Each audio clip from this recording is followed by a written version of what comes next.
visible. Donc, manager a commis ce qu'on esprit au Yimba. Vous comprenez? Comme chanteur dans ce manager à l'époque où il y a Vatican. Comme on a non, mais ils ont histoire, hein. Ils ont histoire, il faut payer ça Congo. Bonsoir, bienvenue dans votre émission Congolia. À la présentation, c'est Fiston G, l'international, le prince de Jams. Nous disons stop à la haine. Autrement dit, Toboyi Motema Ma Bélogie. Oui, papa, Tika Motema Mabé, tu comme en 2021. Tika Motema Mabé. Pour votre plaisir, ce soir, nous avions reçu Severino.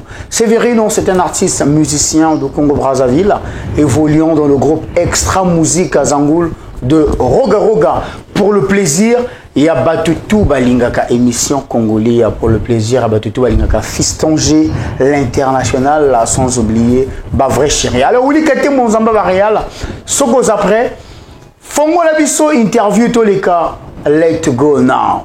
Salut visible. Donc, manager a commis ce qu'on esprit au Yimba. Vous comprenez? Comme chanteur dans ce manager à l'époque où il y a Vatican. Comme on a non, mais ils ont histoire, hein. Ils ont histoire, il faut payer ça Congo. Comme il était annoncé au sommaire que ce soir, nous avions reçu pour vous, pour votre plaisir, Severino d'Extra Musica. Alors, Severino n'est pas loin, Severino est là. Severino, bonjour. Salut Fiston J. Encore bonsoir. Bonsoir mon très cher frère, l'international J. Sans mon trop, sauf l'équipe comme bon là, tu vas aussi. L'homme. Severino Ndé. Tokos. Tokos, hein? Qui te remercie. Ah, Calatro. Bah oui, Calatro, tous allés. Tout ça là, le programme là, depuis, il faut tout ça l'émission, mais contre-temps. Vraiment. Tout ça là, moi, sur la 2021. Somme trop. Eh ben, le plus important, c'est que de réaliser le Kambo Tolobaki. Donc, je pense que le public va vous aller discuter dans l'émission tout ça là. Et puis voilà, on est là pour eux. On travaille. Ok. Alors, Severino, avant, vraiment, ton côté, là, vraiment, ma solo actualité, ma solo extra, il faut te dire, parcours, là, parce que tu me souviens, on a Severino, oui, Severino, c'est qui encore? Severino, il va éviter que Severino a les cas, X, a les cas, Z, a les cas. Mais non, Severino, tu vois, un peu. Comment Severino s'est lancé dans la musique? C'était en quelle année? Où? Comment?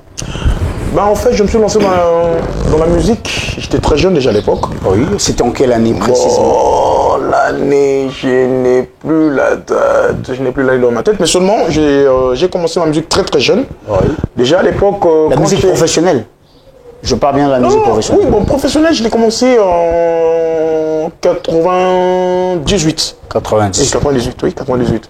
Parce que je me rappelle en 95, les années 96, pardon, je me trouvais à Brazzaville. Okay. Et j'étais à Brazza, tango Extra Musique à partir que bêta concert na bango ya liboso na Kinshasa na station Japan ya Radio Kula qui a quitté ce monde, paix à son âme, Radio Kula. Donc tango bazongi, jeune que j'étais à l'époque, j'ai eu le courage, donc nous mon président Quentin Nandako. À l'époque, il habitait à la rue Linzolo. À la rue Linzolo, oui. Donc j'étais aussi dans la rue Linzolo, mais de l'autre côté à la rue Ngalefourou. Donc jeune, j'ai eu le courage avec mon président Quentin, qu'un hasard artiste musicien, alors que Naïma était en orchestre de mon côté.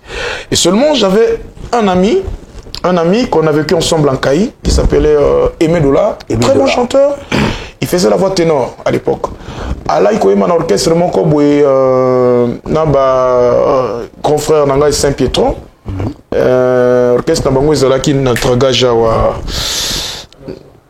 Banazone. Voilà, Banazone. Donc, à la guitare ténor, c'est Banazone. Et à chaque fois qu'on a aucune répétition à Bango, il peut faire poser la musique, poser la koyema. Et c'est. Je crois qu'il y a une époque où on a. Il faut qu'on l'a dit avec sa vie du prochain. Et la cara kinyo lisi mon amour wana kolo atine la kibapote na yoro wana ngaye olele. Donc na qui vraiment il était na voix fana m'a dit. Et voilà que na comment on a posé un compte vient nos artistes bani na imba yo imba yo on se la voix ni na sala ténor bani na imba danger jo imba orchestre. Si vous présent compte mon gars courageux abina ngaye manana loko mo bo extra musique na ko miso bo imba extrait à l'autre la fois on l'a dit on a petit goimba non mais tu as une belle voix, mais seulement au côté vraiment de la musique. Mais c'est bien parce que tu as le courage, tu veux apprendre, donc on va nous aller et puis on va travailler comme ça. Donc c'est là où on a eu la connaissance dans mon extra musique à l'époque. Je partais à l'époque pour répéter dans le dépôt avant même sortir un nouveau missile. Okay. Donc dans mon Président Roca, Président SP Bass, Sonzo, Tata Luimba que je salue. Donc voilà, dans mon à l'époque, titi que ce qu'on guerre quand je me retrouve en Kaï, c'est là où tu as créé orchestre Mokobwe. Classe finale. À Brazza, il y avait un orchestre classe finale. Et moi, quand j'ai parti assister à ma répétition à la classe finale, comme on est bien, et tant que tu se retrouvais dans Papi Bastin, tu se retrouvais dans Mylance, drummer Arc-en-Ciel Musica, et Willy, chanteur dans G7 à l'époque, Zarampori. Actuellement, il se trouve en Côte d'Ivoire. Donc, tu es comme ça l'orchestre Rwanda. Tu as travaillé, c'est là où on a banni cette carrière professionnelle. Et j'ai commencé en tant qu'animateur, pas chanteur. Okay. Et voilà, donc tu as travaillé jusqu'à ce que tu aies eu la chance en 98. Tu as eu ça l'enregistrement à IAD en 98. L'IAD. J'ai fait l'IAD en 98. Il y avait pas trop les sabayos à l'album de Mango Liboso. Obikanga Bissaka, je crois. Il y avait Vaticania. Coup de marteau, présent Conti que je salue.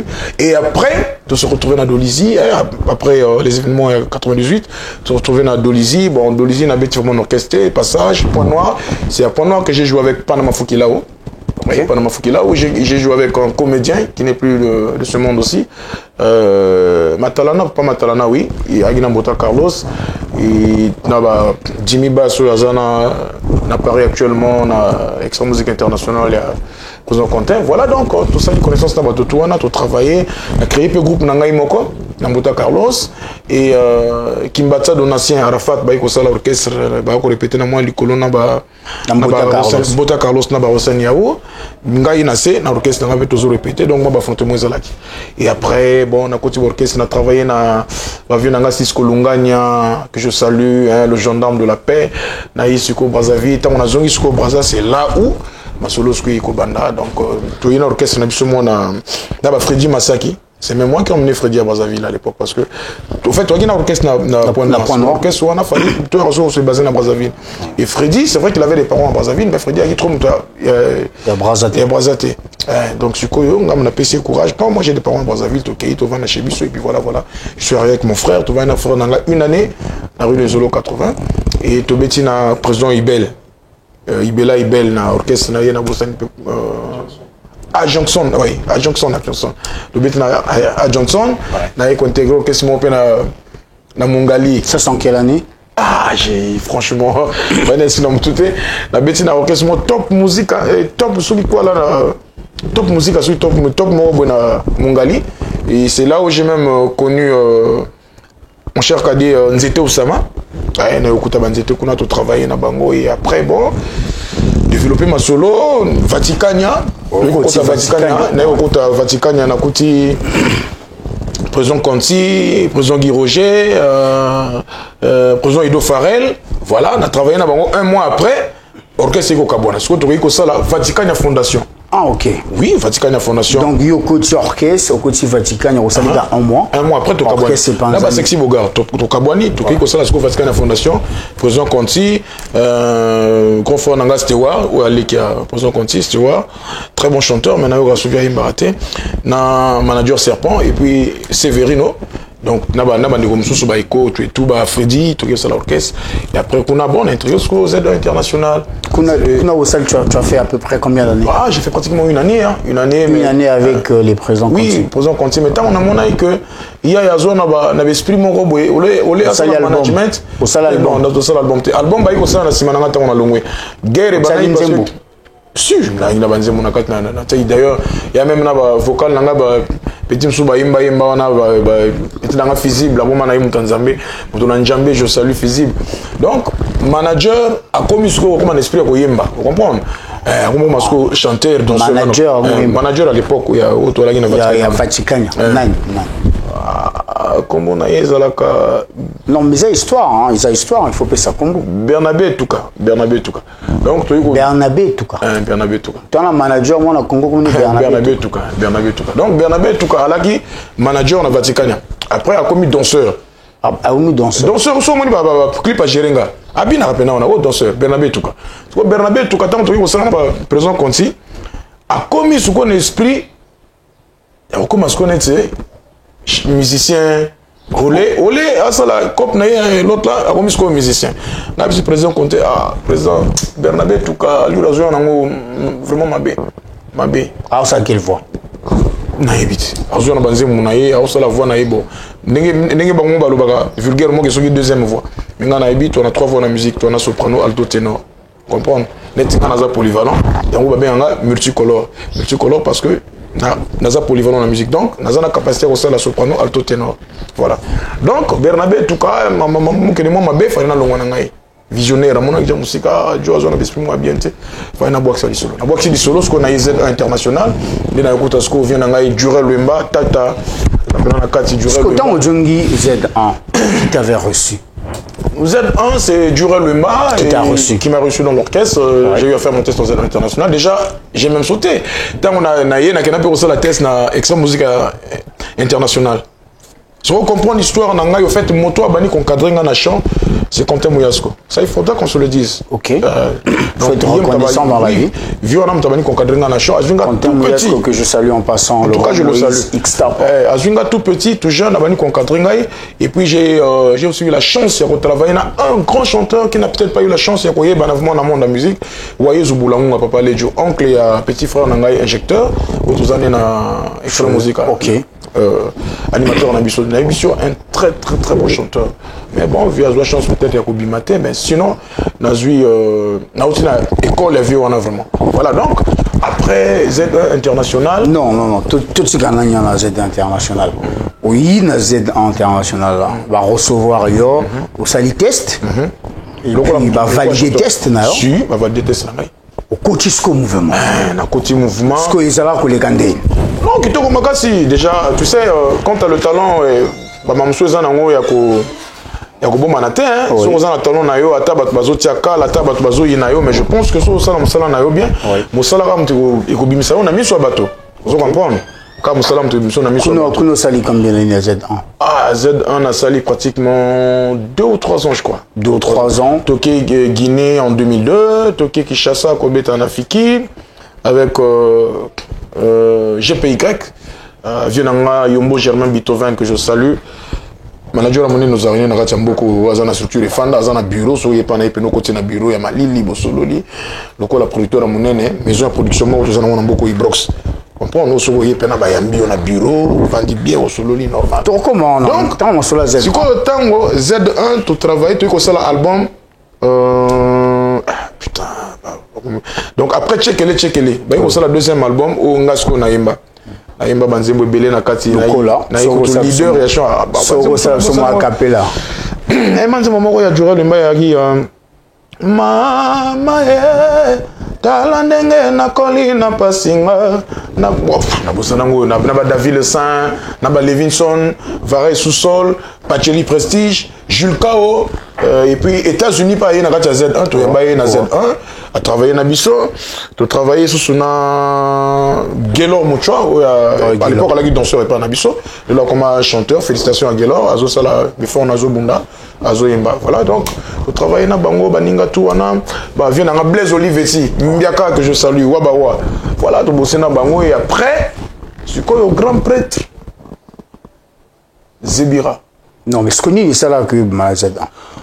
Bon ben comme akina moi mutema mabe tango yo Régis Touba akei ouais parce que tu travailles na Régis Touba tango Régis Touba akei alongo orchestre biso tutikali na orchestre siko entre biso liboso moi guerre d'esprit comme agike non il faut y a penas na katikati li de banine Pacheli parce que bango batbaki boncien avant donc il y avait Pacheli Prestige il y avait David Le Saint il y avait Levinson et bon déjà Lévi alongo que orchestre bikana d'esprit Lévi qui il y a un charisme toujours Lévi Akenaye excellent musique biso soko totikali tant totikali comme guerre d'esprit mingi Pacheli na David Le Saint ko la katikati biso soko banyama toki na biso na micro suka mais nyama na micro suka tango zo pomper sans montre.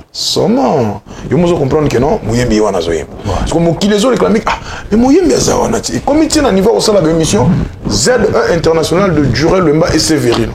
i ngai mutu na ye koya na komi ekomi dossier Verino ah pardon ba guerre mo ekoma ils comprendre déjà ba guerre bon et puis grand prêtre Zebira Fanda Boabina Pechoyo a talent Pechoyo a talent est-ce que Pechoyo a boulé que vraiment il faut mettre dans l'orchestre et puis ngai moko d'abord un esprit ngai on sentir bena que non il faut pena extra musique il faut peiner à Zebira pour na nazo son cadrement malamu et puis na se retrouver c'est là où ngai mon a eu courage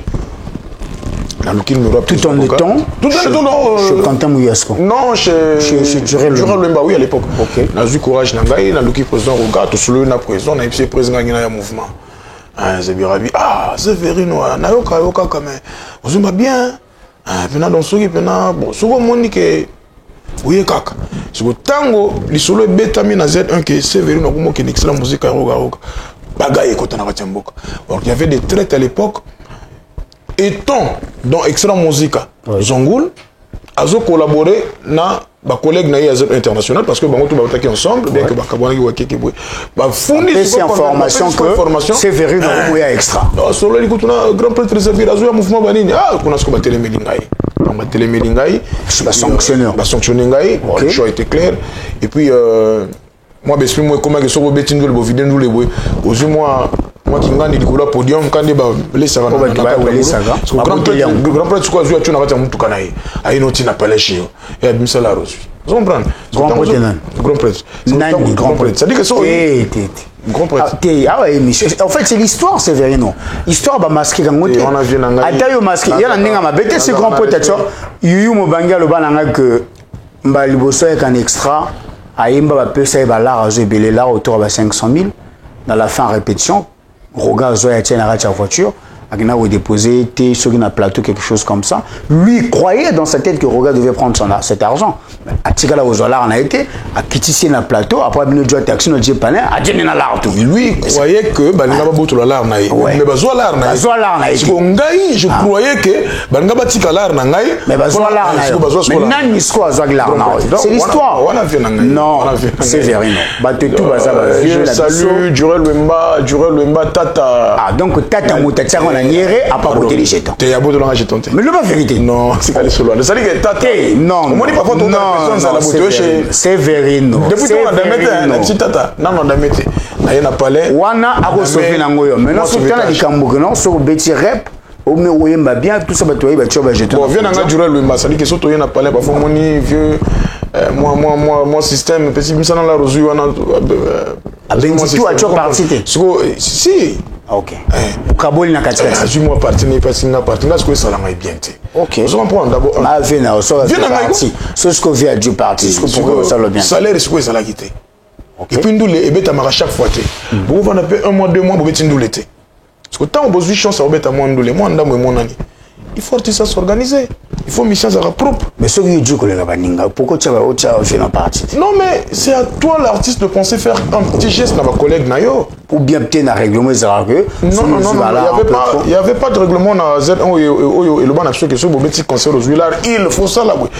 C'est à toi plutôt l'artiste ce que Monique a nazumo loko tamsusu nazu chance le loko le kabaninga parce qu'il y a des jours Monique on se parle aux amis depuis que mingo le kam tango moi ibi ko ah oui répétition ah na moi mke nazwa ki na tiata moi quasiment azuma déplacement en boka déjà ngai n'esprit nanga bato ba vana ngabindinga nazali nga nazama boko boité en tout cas so nazana ngo baninga tukolia komela moi aide boy na sala ngo toujours vous comprenez donc voilà il est kabongo et puis comment on sala nga peu bien té et tu ko beta concert la congolaise même chose via le bana nga no petit banze mozo meza banze mona ngai naza lutumba yo madilu donc sur le betindou les sur il faut sur le ranang obligatoire ouais non ma bête donc moi message peut comme trop bon ben bref on a vraiment yo peka banze moto yo moi la message ndeni banze mbo yote banze mbo moto oye moka komi yo zo yema parce que j'étais coach pourquoi pas tu parti concert tant que tu beta concert il y avait un cachet OK on va passer en orchestre OK je me rappelle à l'époque tant que tu Guinée tu ka ba fuite kaka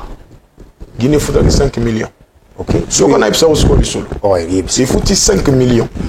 Na 5 millions, Durel Lemba a eu 1 million. Cyril Malonga a eu 1 million. Oui. Pinochet Thierry a eu 1 million. Oui. Et tu vas dire combien? 2 millions. Na 2 millions. Oui. Bango balongo sur 1 million, bango misato ba panzi. Et tu gagnes 1 million. tikali 1 million na kati ya 1 million bakaboli bana mai me bali susu na kati ya 1 million. Oh, likambo nazoloba naza na média nazomona ba preuve ngana linga ngande boye ngana linga ngande weta kwa vérité zobima sala kena mwa Guinée mingi bi sala kena mwa ngana ko zaza rapport kena mwa Guinée mingi na ko lukaza ebi mwa monto Guinée pesa ba mingi en tout cas na ndimité okozwa 2 millions c'est faut ça mwa 5 c'est likolo bon on doit là est-ce que yo na caché na concert nous aura combien nous aura 30 000.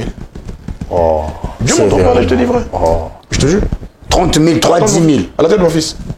Oh. Oui, j'ai perdu un garçon il y a 2 semaines à Vinanga donc na jura pas malheureusement petit on a été 30 000 comment dans l'aéroport on m'a payé ça 30 000 m'a payé ça on a allé ou bien à retour na 30 000 c'est autant la risque et puis avion to zonga la na Antonov ya mais soki na ebisho ke niveau bato bazoli la likolo ya na kati ya vol na mapata mais ko sakana te atrude zombran kutu tata emo dura le mba patron zolo vraiment ya Cyril vraiment to comment vraiment to comment aller madesu vous comprenez donc tant to comique avia aïe on a d'amener madesu parce que risque on a parcourir au cadre madesu ngeti kala donc voilà au moni et puis tant on a un côté extra musique à sentir maintenant que non cours de grand ndenge ma bête hein je dis pas que non dis-nous un peu c'est vrai après au bini va sanctionner il faut que tu ailles en extra arriver dans l'extra et ndenge.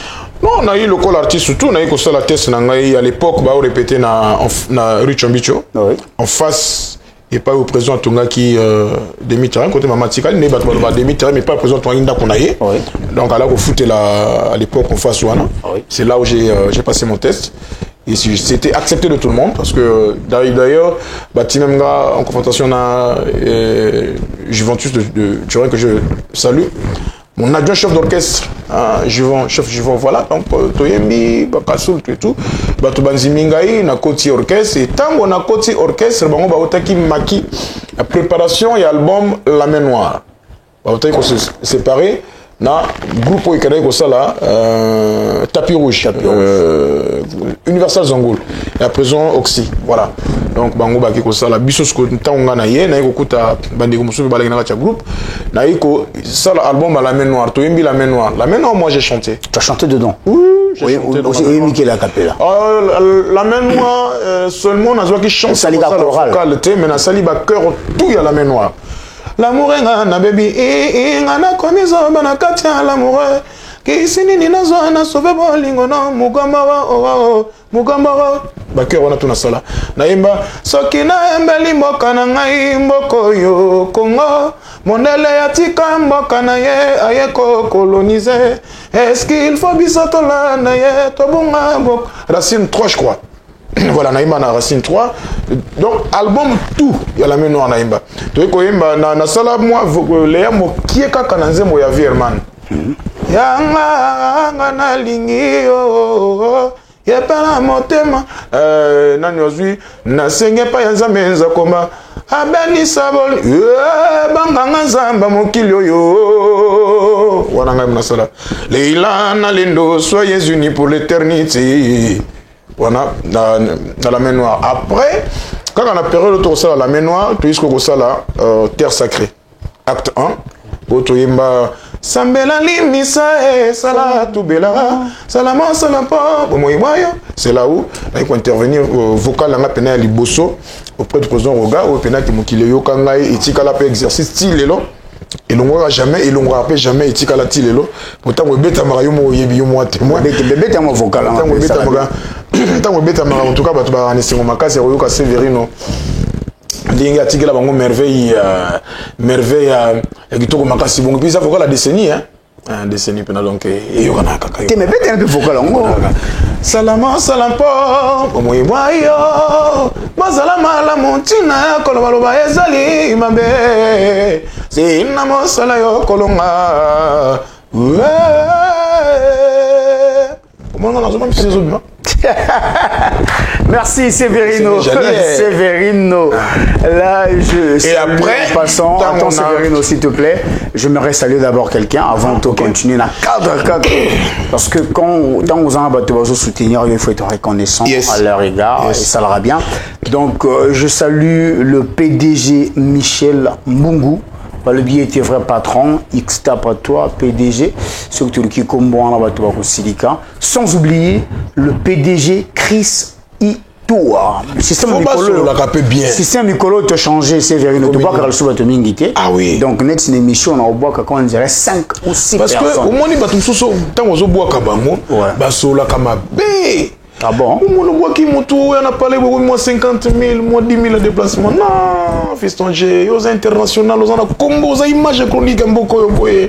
Ils ont mérité Moutoukaya. Ils ont mérité bien 4 makolo. Somo. Toi bien monté. Le cas banal va s'enlaga. Rola. La séquence en Rola Igwe. Ça dit qu'on a patron na émission. Rola Igwe. Mouta comme si un millionnaire. Ah, Mouta comme si un millionnaire na vie. Na émission. Batela bino lo bakapo ba solo na ba mbeka bien te. Rola Igwe. Ah, tikana yo. Mouta comme si un millionnaire na vie. Akomi sa pebiso. Akomi si un millionnaire. Akomi sa pebiso. Donc yo soko na émission à partir de lelo. Oui. Mon ngi to ça l'émission. Oui. Boakaka mingi Rola Igwe. Et ouah les amis de Rola Igwe, comme ça n'a pas cible té. On peut ça n'a raison. Bah tu veux bazolia vraiment bazolia. Comme ça n'a Jessie Mukuyu t'es premier ministre. T'es on a chef du gouvernement. Jessie Mukuyu et puis comme ça n'a raté monument ya Congo.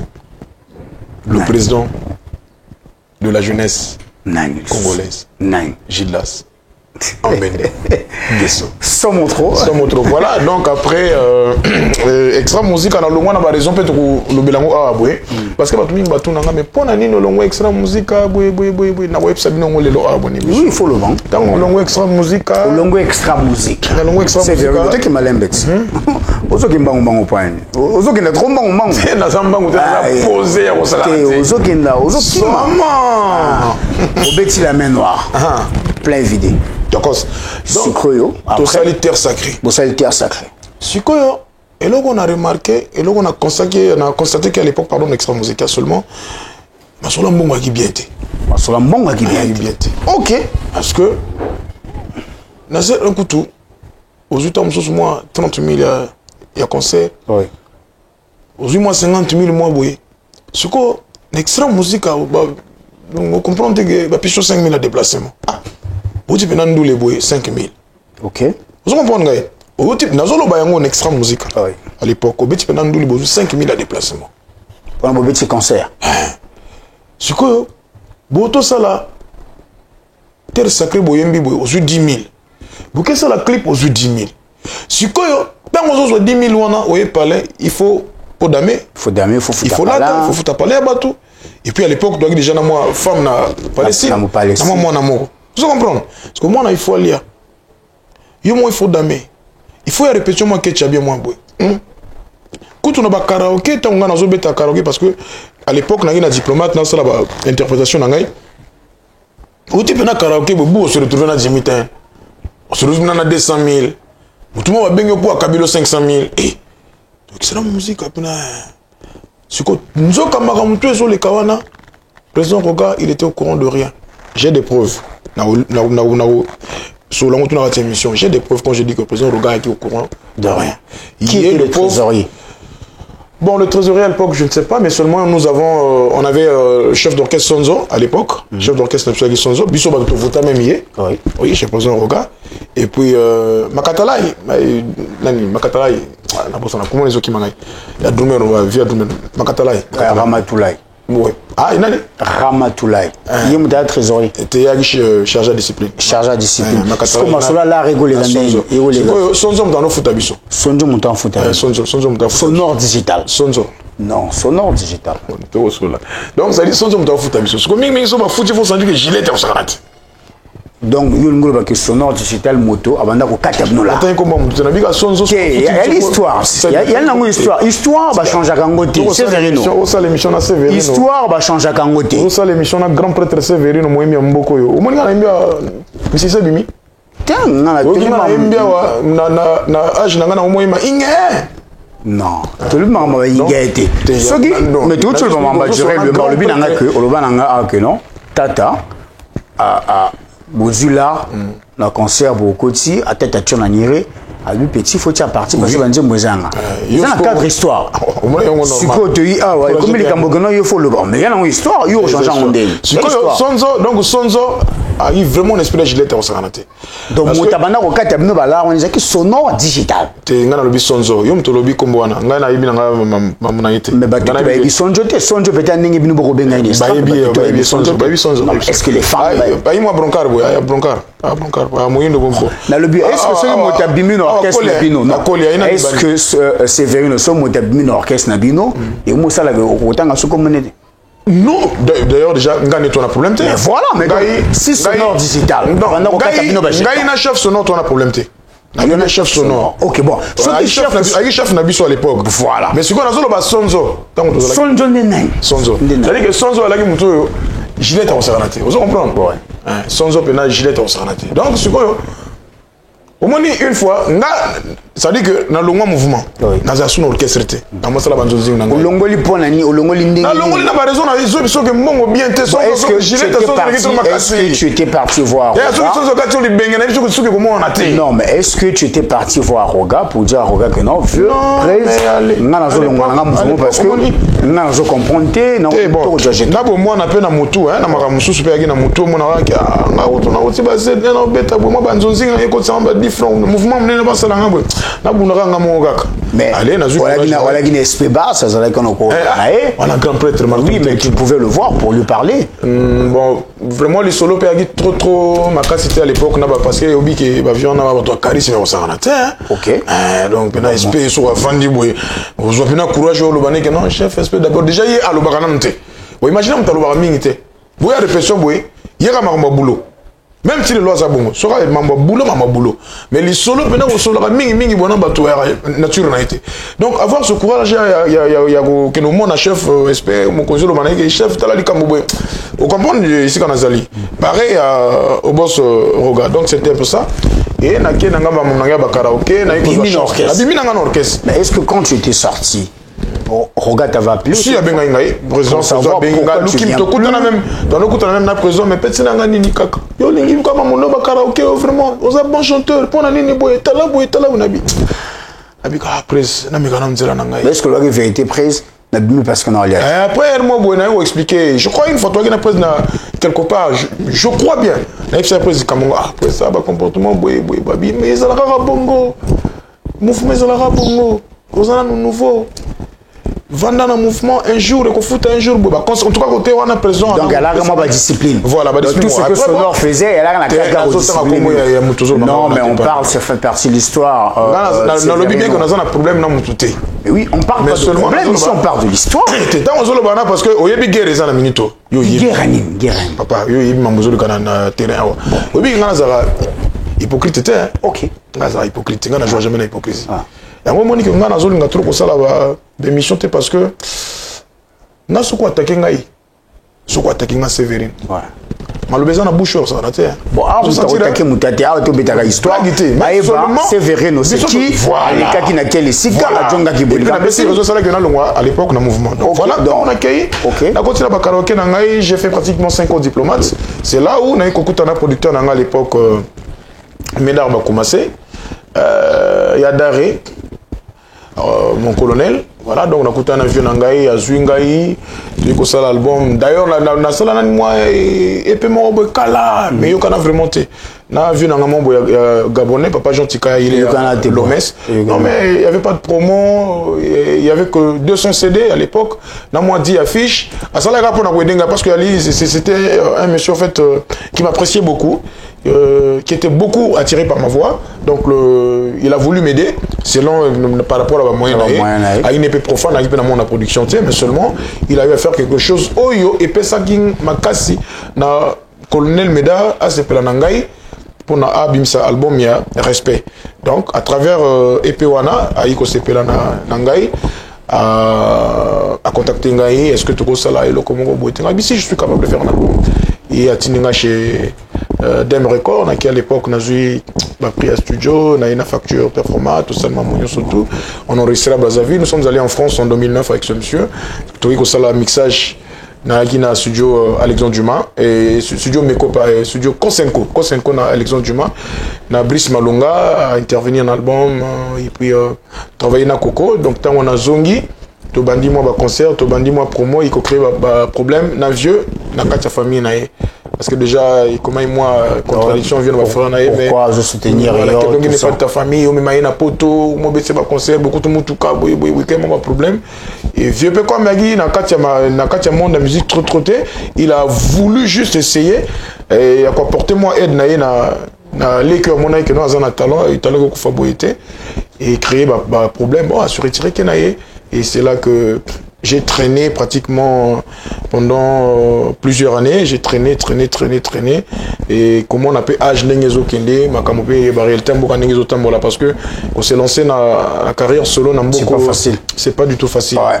Mais avec beaucoup de producteur moi Monsieur Blanchard, on a bien joué hier Blanchard. Il m'a produit le tout dernier à Bantou de la capitale et à Zotam ça fait Bantou un peu partout, à un manager avec Mangana Kinshasa, j'ai commencé à enregistrer à Kinshasa, dans le studio Meko. J'ai travaillé avec Maïka Mounan, le vieux Maïka, que je salue. Mukubwa, japonais, intervenir dans l'album Nangai. On a travaillé dans l'artiste Ebélé à Combo et RDC. Et j'ai même travaillé avec Jojo Wazali, actuellement le numéro 1, il y a chansonnier dans RDC. Je ne parle pas des paroliers, mais des chansonniers. Il y a Komakadze. Il écrit des chansons. Il chante à Bettina Musique. Donc il copie ça yo on lit qu'à voix naïe aussi voix naïe. Il y a même des grands oyo bah CP là na qualité bah cœur naïe bah garder bah cœur na banze mon bango mais sono balon ka ba voix so inze mologo là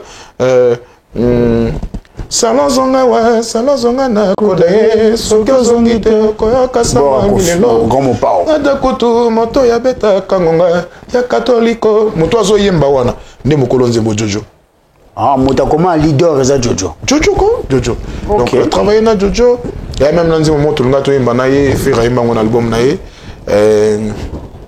Et puis il y a ça la moi maquiller na producteur na bien vu de toute façon Nzembo to sombi donc ça ne sert pas à faire pas artiste respect na faire d'ailleurs il y a une Nzembo naé et puis voilà quoi Nzembo faire imba na la mukina pongi na kutina miso na ngai tondi pinzoli souffrance tondi nzoto perseti molimo bolingo na landake esukeli ngai mabenga na sala ko ninye Nzembo Jojo ngam na ngana imbango na album na après bon mambezo simbate mais seulement nazalaki en bon terme na ex patron na ngai roga mon grand frère pour y peine Zaraïa na vieux na peine tout à fait tout le côté donc on a qui vraiment en bon terme na vieux à chaque fois on a que nous na vieux na palais tout le temps na vieux ba conseil a fait ça d'ailleurs c'était même le numéro 1 oyo abana ko conseiller à chaque fois na carrière solo na ngai même dans notre poto na ina salle émission moko boy obi que émission katana parce que vieux dès ka benga ka na chombo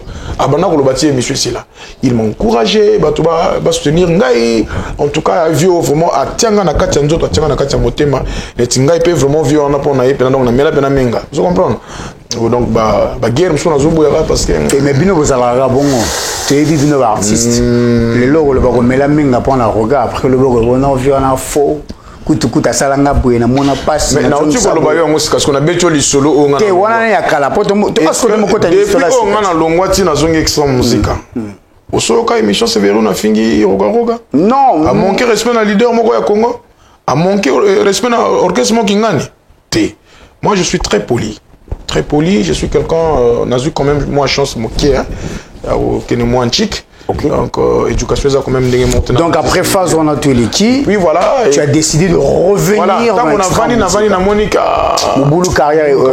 Carrière de Penazi Mwaka. Fayana Zonga.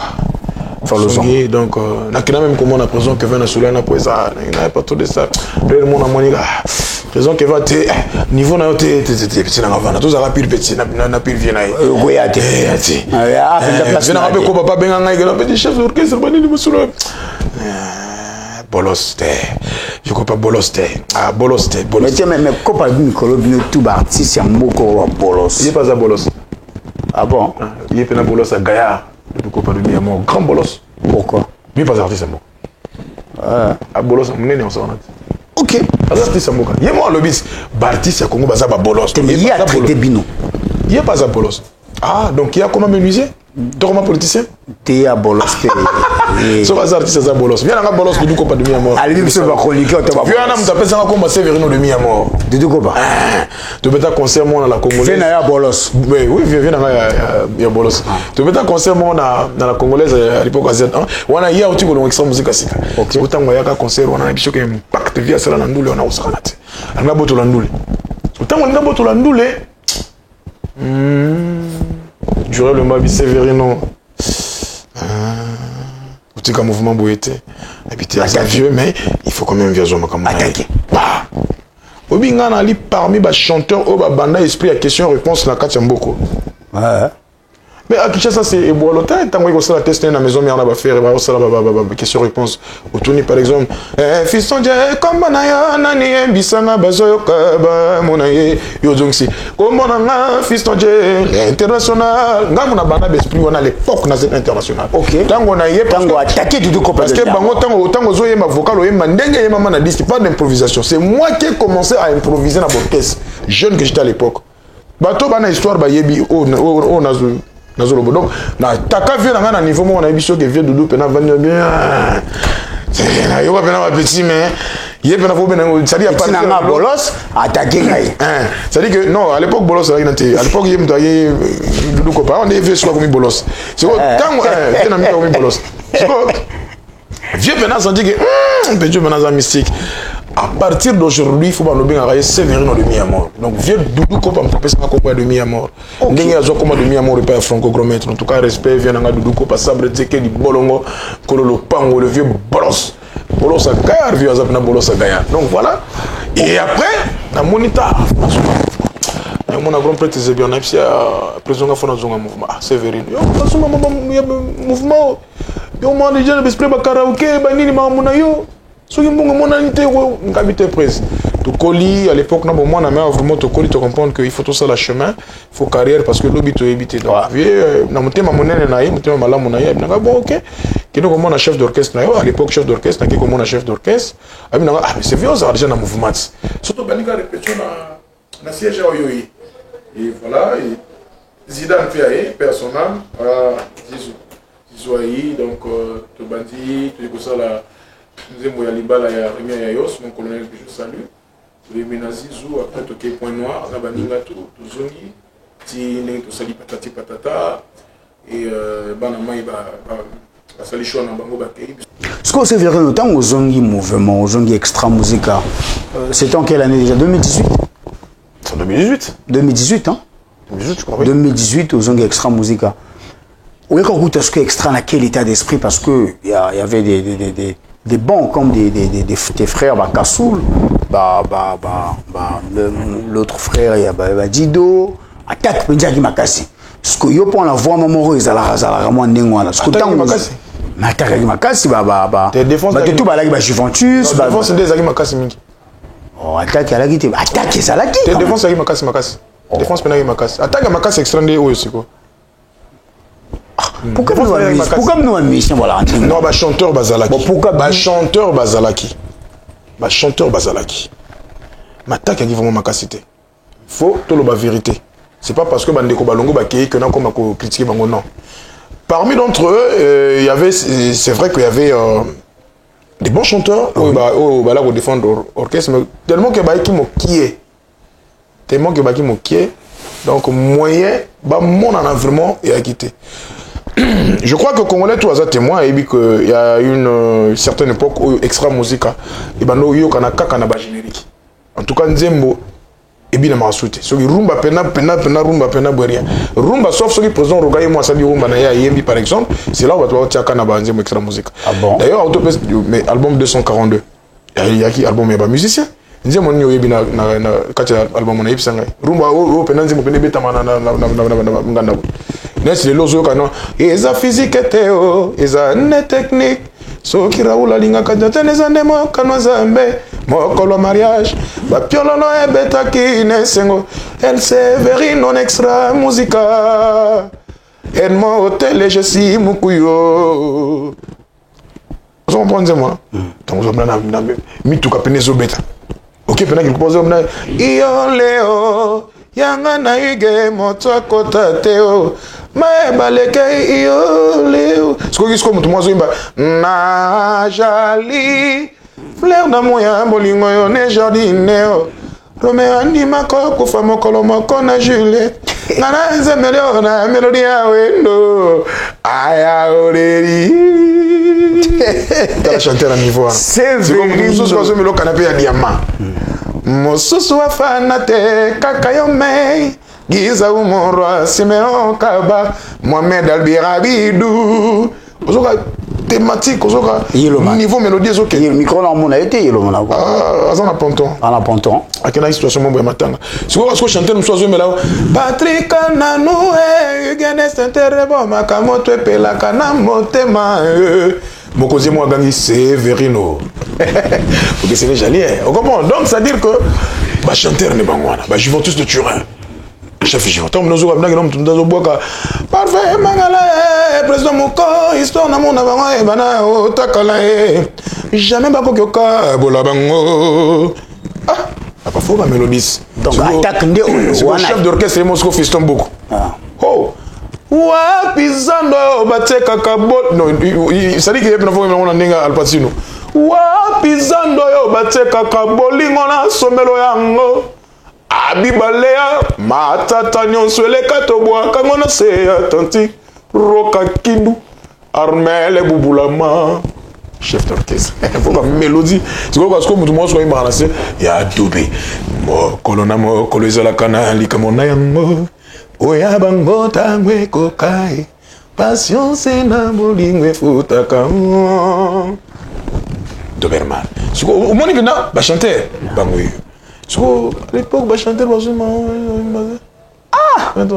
ah ouais ça dit bazuma maintenant imbate bana bisali ke bana mutu vena bana wimba oh ngai ay marabonta chanter bazuma zo ganga na micro songa na bina loba on est loba na yo songa na bina loba o komba loba na yo te songa na bina loba o komba o bitan ba loba ba chanteur hein mon maman Fiston J yo international quand on te parle qu'il y a ba chanteur faut comme tozomba par exemple yo na tozomba gigi ya kakolongola pinzoli na elongi Bokishasa oyo te na moto ngana kokoka komema te mama ça c'est un chanteur aujourd'hui on me par exemple on me kolinga na linga ki rosele mama bate moi mazala kite na mituni solo tokabani mongani na mongali wana ni ba chanteur ozo comme tazo milonzi molokola dikano tata elanga linda ndana okiposa kobinango na kolela la vie passé mokili wana ni ba chanteur ozo comme tazo milonzi molokola mila inenwina sala na berso ya maman elle kelengi kole kabame tonya songa na lalao maman soki ozalaki kaka na bomoi wana ni ba chanteur ozo comme tazo milonzi molokola papa eboni okimi nako Winia obalanga na mbongo wana na basha donc wana ozo sala bongo ozo sala wana eza démonstration de force wana wala sala ninga go yo oza danger mutusuko zo milonzi molokola une nuit de carnaval de lumière de musique qui est entrée dans les balles comme un ouragan magique wana ni ba chanteur ndozi milonzi molokola na bona zanga ya na iye azanga bolingo netumba ya wana ba chanteur mundozo molokola satana mobomi satan mobomi saratan wana chanteur zo mundozo molokola oh ivi o mama fungola ngai na koro bolingo na wana ba chanteur c'est vrai aussi c'est vrai na kolimola lelo na kolimola lelo pompa sele kingai na kolimola lelo est-ce que ba chanteur tout bazomba acha donc wangani na siko chanteur on nazo nani ni okanga lelo yo balinga kanga pona intérêt soki na pesi na mokongo bacholinga basekinga bacholinga wana bayembi lokola bawalobo sino c'est les chanteurs lokola Gilles Chiga c'est bon merci beaucoup non mon nom va polémique. Oh, ça numéro 1 musique Congo. Tiens, mais il y a numéro 1, mais il y a numéro 1 par exemple. Numéro 1 non, mais c'est toi, il y a un numéro 1 musique. C'est tout. 100% c'est tout. C'est quoi? C'est écouter, c'est tout. Yo voilà. Yo andengini. Moi ma musique au l'air mon tout ça va blague. Oh, tout ça va blague. Au moins oui mon auto imbo. Oui. Ah va chanter rebelle sorti à Wimba Boete. Wimba Boete. C'est bien. Muto mana ngaye.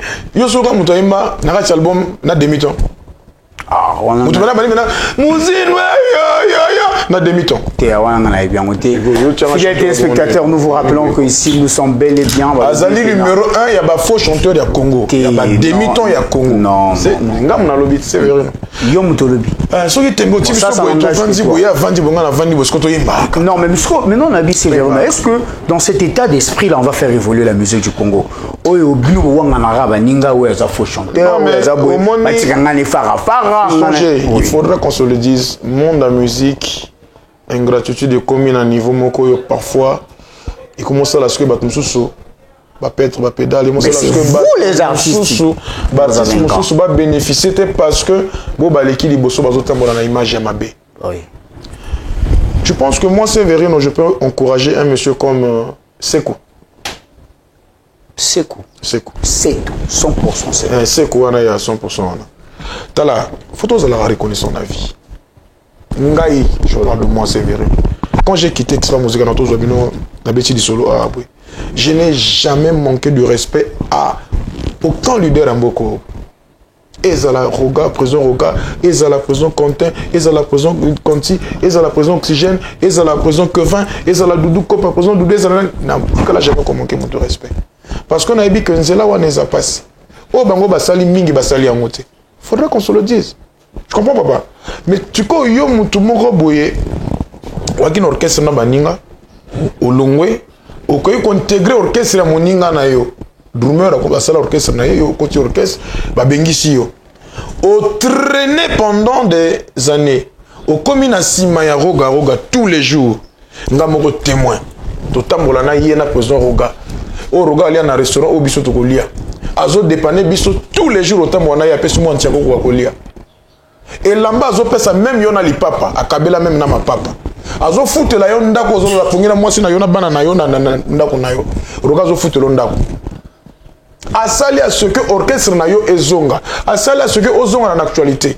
Et c'est même lui qui a fait que aye banana producteur na yewana. Hein? Sikoyo. Parce que au commune batumo ko boye ba komi ko soutenir yo a komi ndoki na makamuna onyo sur la vie donc ça la rapatu na vie quand même il n'a pas le niveau de Roga il n'a pas son niveau bon mais Sévérino azoko boudé Roga album nini ya sasa na mboko bato bayebi nze monini ye o bato bayebi azoko kumisa nze mo auto imba na français bo ayembi ma be na ba demi-ton na kati ya nzembo wana donc on a bien donc so na ba zupe na moto zo imba tu m'emmènes par le bord de la mer nana j'ai rencontré amour no ba tsana nzembo bongo makambo c'est tout bobanga bato ko na Roga les amama ba mi balé nous on veut pas rentrer là dedans. C'est vous les artistes, je suis désolé. Ceux qui ont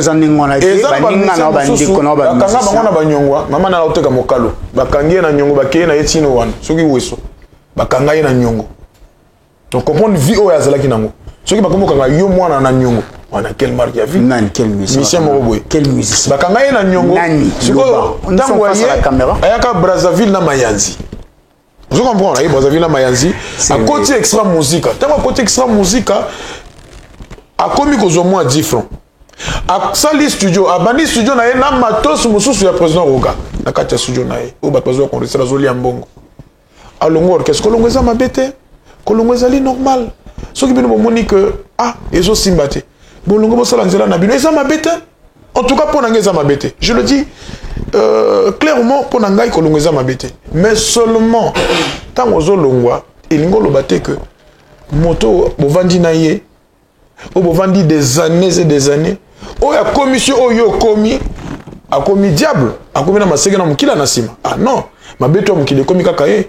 T'es sûr que nazo exemple il y a animateur mon boy ya osala soutien épée actuellement Zapparon de guerre natanga komona Zapparon de guerre to beti na Zapparon na Z1 biso ngai je parle de moi to yambi Zapparon na Z1 je fais partie de bato yamba Zapparon na Z1 to bi que Zapparon a reçu l'album na Z1 coup sûr oyoka ngo wapi oyoka Zapparon wapi ba Zapparon wapi to ça la bato na vie Zapparon a sala album na Z1 coup sûr ba yete mais c'est quand il intègre ça la musique ayi ko sala lonko liboso bato ba yebi Zapparon ce qui est le Zapparon bazo benga partout dans Côte d'Ivoire partout à comme dans relation c'est grâce à cette musique c'est grâce à Roga tout ça la bateau c'est grâce à Roga talanga mutu mususu mission mo boy oyebi atako yembate o benga Roga mondial dit tala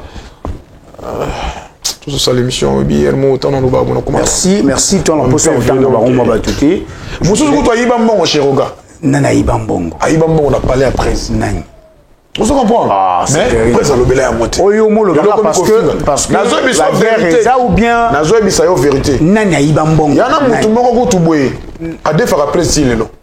Kutunga na ba na presse. Pesa ngai décharge parce que décharge les allez à signer décharge. Atinda balé qui ne ba reçoit 600 000 par prise. Pesa ngo mbongo. Décharge wana zanga ba presse ngai ngona le kana media fuka mbongo wana kana zana bizo mbongo. Nani? Manager moko. Ekumba tutu kasu ekumba. Voilà. Tu comprends? Donc, nanga zola rwana mais presa le bite dans le niveau nanga ite Severino tika kaka ba finga na bango na sina ko mambo na bango ba finga kaka. Yango to lobika moyini. Bon mais c'est de la finga. Il y a ça. Tala mutu mususu chroniqueur moko boy. Tata moko mukolo mpaka makarson. Avant na poto mpaka makarson. A mis déjà na ba 50 et quelques. Tampa makarson. Azo ki déjà na ba 60. Sugo yé a bêta jamais l'extra musique. A l'état jamais dans l'extra musique. Mais là il faut que menaka guerre na lompader na niveau moko incroyable. Là il faut que na tout na prise. Mais mpaka makarson na za un problème ni na yo. Besoin problème na na za na comme non douter. Betina ngai na yebité. Tu es sûr c'est venu non. Missile azala na problème ba tete ba to bazala. Soko tuni bato mingi oyo ba finga la presse wana. O ba ina Roga wana. Bona quel problème na Roga mona problème ça na mukate. Ba mususu ka non, amela ba musicien. Yazo tonga zo bonga mususu zo bonga te. Na bien yo soko zo mbonga na oke casino obeta casino ba liombo nyonso. On a fait faute à Roga. So uti concert zo ba million na yo komi na o koti na boîte. O komi mutaba champagne na bandumba. On a pas problème à Roga. Ceux qui ont un bon on a s'organiser, on a pas de problème à Roga. Yo bi que batu ba beta ba concert extra musique à l'école podium a bien on a 2 3 millions 4 millions. Et oyo mutoboto la ta 10 frontières. Next. Zapparon États-Unis, bazoa, ba chanteur pe bazoa, ba Levi bazoa l'école ba podium.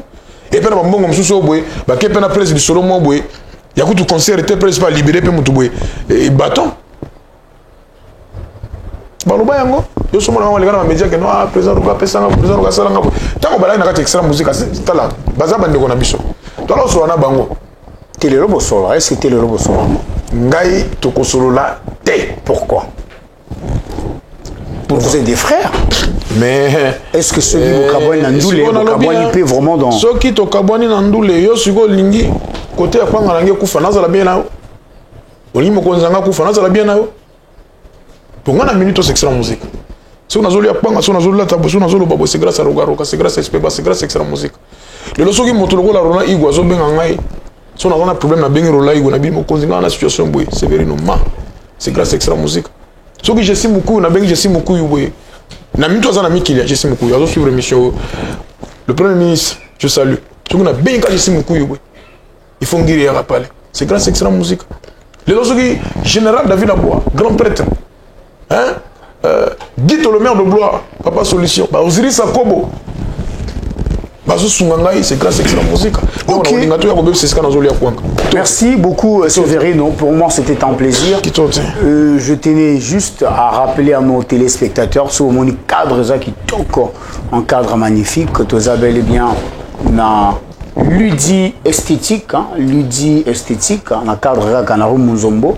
na sima Cléopâtre on a vrai chéri aux vrai chéri non on a besoin de massage on a ligne ba masenga ya kana ludi moi chimène mon toari soka kiti braza il faut mingi aux on a besoin non il faut pas seulement manicure au moins pédicure voilà grand prêtre essaye béao net na fille soka kiti donc oui na ludi esthétique dans cadre raga et quoi ba ko sala plaisir ba ko traiter grand prêtre mère Paul mon cadre sans plan ONG derrière l'hôtel John's Hotel, la Cléopâtre, boîte Moreza Cléopâtre, à 753 dans Simon, au moins la Penja lui dit quoi. Somme trop tous les cas. C'est vrai, non, tu comme quasiment. Kokoma na. T'as autorisé tout ce moment où il n'a pas parce que vous appelez ça Roga. Ali Gambo, Roga, c'est un artiste musicien, c'est un grand frère. Moi, je suis chroniqueur. Notre relation d'abord professionnelle. Bien évidemment. Oui, c'est un grand frère. Non, mais moi, je ne suis pas là-bas. Moi, je ne suis pas musicien, donc ça n'engage que eux. Voilà. Ça n'engage que eux. Moi, je reçois tout le monde et je me rappelle encore à nos musiciens. Je me rappelais là-bas tout au Balinga Rapenza Culture. On a besoin pour les cannes d'émission. N'hésitez pas de me contacter. Le numéro est là, affiché. Aux numéros, on a bingo, aux biso, aux équipes, aux solo là. Na cadre relation ngoli ko. Awa to yamba moto tout. Et la minute yo, binumoro bo émission kangi terrain et nana peu ça to lo ba mingité. Donc avec comme passage obligé. Soko les gagnaté somotro. Vraiment soko les gagnaté somotro et puis il faut qu'on rappelle que toujours votre CV. Moi je ne suis pas un musicien. Ngana musicien, ngana chroniqueur. Donc mamba musicien t'aningati. Moi je pose des questions. Je pose des questions et les artistes vont répondre. Mais donc, souvent, on a CVO, non? Tu fais un mois quand tu obéis, moi, est-ce qu'il y a un problème? Non, mais puis, oui, il y en a des leaders sur l'émission, il faut se retrouver. Il y a un leader autour de la Eneken, où c'est l'émission, les solos. Il y a un problème, il y a un problème. Alors, Severino, tout comme vous quasiment un mois, moi, Inimbote Bimi, moi, Inimbote Bimi le 30, les gens l'ont critiqué de partout. Et beaucoup de gens témoignent que c'est un échec par rapport à taille orchestre Nabino, on peut à niveau Roga et à niveau Nabino. Pour que bêta plan en athée, c'est mal mixé. Animateur en nous a cripezo au kanaté. Donc vraiment, on a évité. Maintenant, c'est vrai, non? Qu'est-ce que tu peux dire par rapport à Born Nabino en la single Moini Mbote? Bon, déjà, critique Nabango, remarque Nabango, ils ont dit bienvenue et pas Nabiso. Oui. Et tout ça, on a l'ito ya Koyoka. Donc, quand ils m'ont dit ça, parce que ce n'est que normal. Bango n'est pas Koyoka Nabiso. Ce qui Bango Bayoki que par rapport à Bango, Bamoni qui est Biso, tout le monde, tout bon que ça.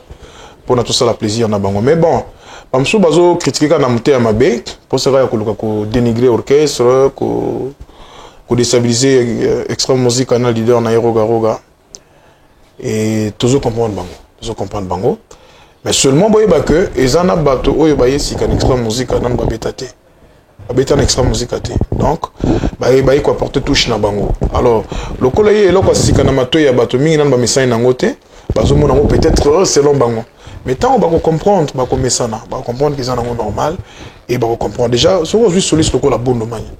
Bondo Mania, c'est un grand soliste. Il a fait des preuves à Bettina Borges, à Bimissi Batou. Donc je ne vois pas un Bondo Mania avec Foutena. Mais il y a le plus grand Lissous aux Zébira. Je ne vois pas. Au moins, Roli avant Dina, Kolutunaye, Oya Kenaki, on a des années, c'est des années. Donc après, on peut na Simanaye. Mais l'album a Liboso, single à Liboso, Betandi Oyo. Pour comprendre le Roli. Mais je pense que ceux qui bien vont comprendre le Roli à Salim Salanaï. Le Roli a vraiment travaillé. Et quant à nous, les chanteurs, nous avons dit que les chanteurs Extreme Music, les lois, Eclipse, Doberman, Severino, Charlie Chaleur, Yellowman, et ça, équipe aux Arnes. Pourtant, on dit que Bazayaka, Nandela Bassi, Nalipambolia, Baninga, ça la kaka effort dans la vie au lieu de jalouser, calomnier, diffamer. Moïni. Donc, on a cœur de comprendre que non, on va bien kabazoim. Mais pas ça temps, on va comprendre avant et puis ça va. Mais non, c'est vrai, non, mais on a Nazaki Roga. Elle dit que non, que Bastille avait généré quoi en Nicolas Zomema, à Bettina Nindou, les après. animateur va intervenir après comme style Asika où il y a zone à imposer. Est-ce que pour toi tu penses que c'est un bon style ou bien qu'on fasse carrément cacher au bateau et extra et apporter une nouvelle chose? Pour toi, est-ce que tu penses que c'est bien pour vos femmes? Déjà caché extra musique, je pense pas que tu peux effacer un non. Parce que quand il y a Roga, il y a SP Bass, c'est déjà l'image d'extra musique. Okay. Parce que bon mingi Sali c'était réalisé par Roga. Et puis générique tout extra musique est bêta. Toi bêta guitare solo, il est moins prise. Dans le studio.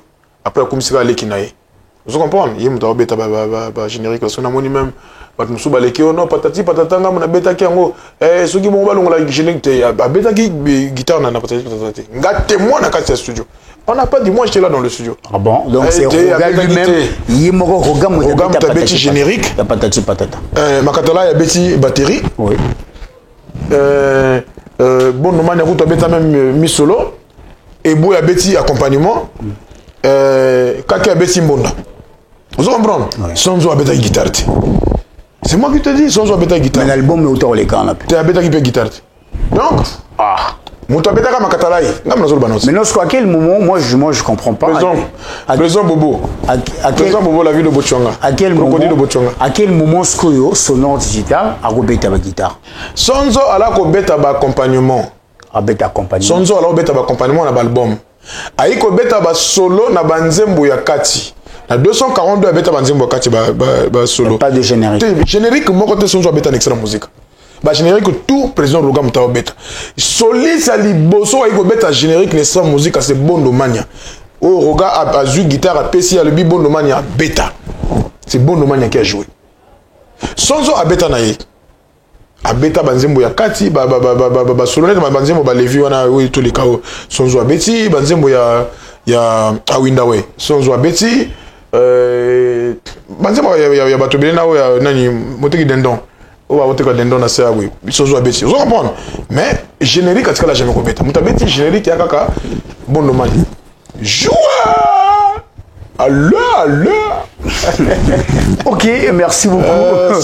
Séverino, nous sommes arrivés quasiment au terme de cette émission. Séverino, merci pour moi. C'était un plaisir de te recevoir dans cette émission pour une première fois. Chanteuse, Séverino, ton quatre émissions, t'es Séverino. Bit Yombo Germain Beethoven, meilleur manager à Mboko, na maison Ibrox production maison Mboko, dans un moment mené na Mboko.